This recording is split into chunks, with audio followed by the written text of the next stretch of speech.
How to log in to NanoBanana.ai. First of all, open your browser and go to NanoBanana.ai by typing the website address in the address bar. Once you reach the home page, look for the sign in button and tap on it.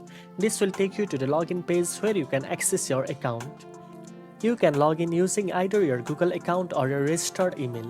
If you choose Google, click on Continue with Google and enter your Google email and password to proceed. This method links your Google account directly for a fast login. If you prefer to use your email, click on Email Sign In and enter the email address associated with your NanoBanana.ai account. After entering your email, click on Send Verification Code. Go to your email inbox, copy the verification code you receive, and paste it into the verification box on the NanoBanana.ai login page. Then click Verify and Sign In.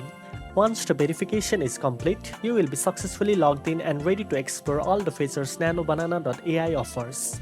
From generating AI content to exploring tools, your account gives you full access to everything you need. Now you know how to log in to NanoBanana.ai.